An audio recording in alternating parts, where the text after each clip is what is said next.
स्वागत है आपका fail study mantra YouTube channel पे। साथियों, UP triple S C PET जो नोटिफिकेशन है वो आपका कल जारी कर दिया गया यूपी ट्रिपल एस सी के द्वारा। और जैसा मैंने बताया भी था कि 15 जुलाई से पहले हर हाल में आपका पीईटी नोटिफिकेशन आ जाएगा, वो आ गया है। ठीक है, अब देखो सारी चीज़ों के बारे में करेंगे इसमें बात कि सिलेबस क्या रहता है। अगर आपने पिछली बार दिया होगा पीईटी तो आपको मालूम होगा सिलेबस क्या रहता है, योग्यता क्या है, आयता क्या है, सारी चीज़ बात करेंगे इसमें। और परीक्षा किस महीने में हो सकती है, इसमें एक पॉसिबल महीना बताऊंगा मैं, और लगभग उसी महीने में आपकी परीक्षा होगी। और इस बार कंपटीशन बहुत तगड़ा रहने वाला है। 40 लाख अभ्यर्थियों की संभावना है कि इसमें फॉर्म भरा जाए। और कौन, अब देखो सीधी बात है, आप फॉर्म भर भी दोगे, आप जानते भी हो कि इस परीक्षा से क्या लाभ होगा, तब तक आपको चीज़ों के बारे में मालूम नहीं पड़ पाएगा। तो कौन कौन सी परीक्षा इस 2023 से आने वाली है उनके बारे में चर्चा करेंगे, क्योंकि सबसे इम्पोर्टेंट तो यही है कि सब परीक्षा कौन सी देंगे हम, सीधी बात ये है। ठीक है, तो आओ सबसे पहले नोटिफिकेशन पे चलते हैं और एक एक करके बात करते हैं। देखो इम्पोर्टेंट डेट आप देख लीजिए। विज्ञापन की संख्या तो कल मैंने बता ही दिया, 1 तारीख को आया है विज्ञापन। और जो आवेदन शुल्क कल से ही स्टार्ट हो गए 1/8/2023 से, और ये 30 तारीख तक आप अपना शुल्क जमा कर सकते हो। और जो संशोधन है, अगर कुछ दिक्कत हो जाती है, कुछ कहीं समस्या हो जाती, त्रुटि हो जाती है, तो 6 तारीख तक उसको सुधार भी सकते हो। और लेट फीस के बारे में भी कह रखा है कि लेट फीस कब तक जमा कर सकते हो, इसके बारे में भी चर्चा कर रखा है कि लेट फीस देखो 7 दिन के अंदर जो विलम्ब दिवस होंगे, 6 तारीख तक आप, जब संशोधन होगा तब तक आप फीस जमा कर सकते हो।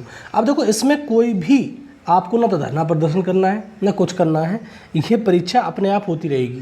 क्योंकि अब पीईटी पर ही सारा ध्यान यूपी ट्रिपल एस सी का जाएगा, क्योंकि ये प्राथमिकता में होती है। शासन भी चाहता है कि इसका थोड़ा रेवेन्यू कलेक्शन हो, तो ये रेवेन्यू कलेक्शन हो जाएगा आपका। ठीक है, और बाद बाकी सब बेसिक प्रक्रिया हैं, जो इंपॉर्टेंट होगा वो चीज़ बताऊँगा मैं। ठीक है, प्रारंभिक आहारता क्या है, तो ये 2 स्तरीय परीक्षा होती है। एक तो ये पीईटी होगा, अब इसके बाद मेंस होगा, जो भी परीक्षा में निकलेगा। ठीक है, अब देखो और सबसे पहले आ जाते हैं हम जो इसका कितना शुल्क जमा करना है आपको। बाद बाकी तो सारी प्रक्रिया वही हैं, फ़ोटो वगैरह ये सारी स्पष्ट छवि किस प्रकार से फ़ोटो खिंचवाना है, फ़ोटो के बारे में दे रखा है। और तुम्हारा नीचे आ जाओ, स्क्रॉल कर रहा हूँ मैं। अब देखो आप सबके लिए जो फीस की जो क्राइटेरिया है, देखो यूआर के लिए 185 रुपये लगेंगे, 185 रुपये ओबीसी के लिए, और अनुसूचित जाति जनजाति के लिए 95 रुपये लगेंगे, और दिव्यांगजन जो साथी हैं उनके लिए सिर्फ मात्र 25 रुपये लगेंगे। तो ये आपका शुल्क जमा करना, शुल्क ये है वाला है। और 25 रुपये ऑनलाइन प्रक्रिया का शुल्क है, ये दे रखा है उसने पहले ही। और प्रिंट आउट अपना ले लेना, और कुछ इसमें खास है नहीं। शैक्षिक आहारता में अगर आप सोच सकते हो कि अगर आपके पास में हाई स्कूल के समकक्ष कोई आहारता है या हाई स्कूल है, तो आप इस फॉर्म को फिल करने के लिए, देखो यहाँ पर लिख भी रहा है ये, पूर्व हाई स्कूल समकक्ष अथवा उच्च शैक्षिक आधारता धारित कर ली गई है, वे सब आहार होंगे इसके लिए। तो ऐसा वो है, तुम्हारे को समझ में आ गया आपको। हाई स्कूल हो या उसके समकक्ष कोई भी उसी के बराबर हाई स्कूल के बराबर हो, तो आप इसके लिए फॉर्म भरने के लिए एलिजिबल हैं, ये बात समझ लो आप। ठीक है, इसमें और कुछ है नहीं। आपको एक बार सिलेबस में आपको दिखा देता हूँ। आयु सीमा वही 18 से 40 वर्ष होती है, जो यूपी ट्रिपल एस सी के हर एग्जाम में यही होता है, 18 से 40 होती है। और देखो इसके आरक्षण संबंधी प्रावधान कुछ भी नहीं है, इसका सब कुछ वही है। लेकिन एक बार मैं आपको सिलेबस दिखा देता हूँ, सिलेबस से रूबर करवा देता हूँ। जो नए छात्र होंगे, जो पुराने छात्र 21 और 22 का पीईटी दिया, उनको तो कोई समस्या है नहीं भाई, सीधी बात ये है। देखो भारतीय इतिहास सिर्फ 5 नंबर का आएगा, पूरा का पूरा जितना भी है इसमें दे रखा है वही सिलेबस आता है, बाद बाकी सिलेबस कुछ नहीं आता। भारतीय राष्ट्रीय आंदोलन 5 नंबर के आएंगे, 5 क्वेश्चन 5 नंबर का होता है। भूगोल ज्योग्राफी भी 5 नंबर की आएगी। और तुम्हारा भारतीय अर्थव्यवस्था ये भी 5 नंबर की आएगी। भारतीय संविधान एवं लोक प्रशासन ये भी 5 नंबर का आएगा। सामान्य विज्ञान ये भी 5 नंबर की। प्रथम जो एलिमेंट्री अर्थमेटिक वो भी 5 नंबर का आता है, 5 नंबर का सिर्फ। हिंदी जनरल हिंदी जो 5 नंबर की आएगी।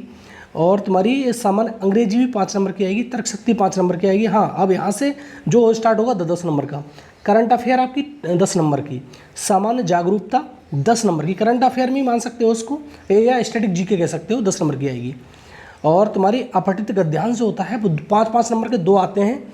और ग्राफ वाले तुम्हारे ग्राफ की व्याख्या 20 नंबर के ग्राफ आते हैं, समझ लो। तो टोटल पेपर जो होता है 100 नंबर का होता है। अब देखो एक चीज़ मैं आपको बता दूँ, 100 नंबर का जो पेपर है, 100 नंबर के पेपर में 100 नंबर के जो टोटल आएगा, उसमें से कम आपको कितने अंक ग्रहण करने हैं, जिससे मैं मुख्य परीक्षा में बैठ सकूँ। आप कोई भी परीक्षा आए, किसी भी कीमत पे, मतलब अगर 100 पोस्ट भी आती हैं तब भी आप बैठ पाओगे।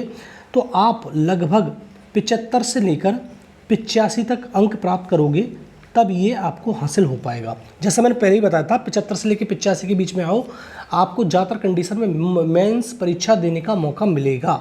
ठीक है, 75 से लेकर 85। अब निकले 5 पोस्ट ही, तो भाई 85 में भी नहीं होगा, मैं बार बार कहता हूँ इस चीज़ के लिए, 85 में भी नहीं होगा। तो इतने के बीच में आप सेफ रह सकते हो। अब सबसे बड़ी बात यह है कि ये हम पीटी दे लें, हम स्कोर भी अच्छा बना लें, तो हमें क्या बेनिफिट मिलेगा, इसके क्या लाभ हैं, तो कौन कौन सी परीक्षा इसमें हो सकती हैं। तो सबसे बड़ी परीक्षा इसमें साथियों होने वाली है 4500 पदों पर लेखपाल की परीक्षा, जो पहले ही इसका अध्याचन UPSSC पहुंच चुका है।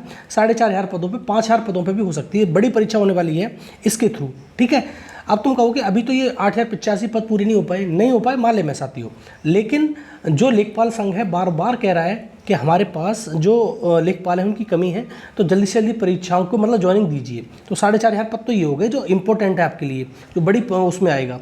दूसरा साथियों, मैंने बताया था 1000 से लेकर 1200 ASO के, मतलब वो ASO कह रहा हूँ, लोअर के पद आने वाले हैं आपके। ठीक है, जो एक बड़ी परीक्षा है आपकी, अगर सम देखा जाए तो लोअर से बड़ा कुछ नहीं हो सकता। अब ASO के भी पद आने वाले हैं लगभग 2000। ठीक है, ASO जो भर्ती होती है उसके 2000 पद आने वाले हैं, आपको इसकी भी तैयारी रहना है। JEE के भी जो JEE है उसका जूनियर इंजीनियर, उसकी भी वैकेंसी इसके थ्रू आने वाली है। तो 3-4 वैकेंसी जो बड़ी बड़ी वैकेंसी हैं, एक तो लेखपाल की वैकेंसी, एक लोअर की वैकेंसी, एक ASO की वैकेंसी, एक JEE की वैकेंसी आपको इसके थ्रू देखने को मिलेंगी।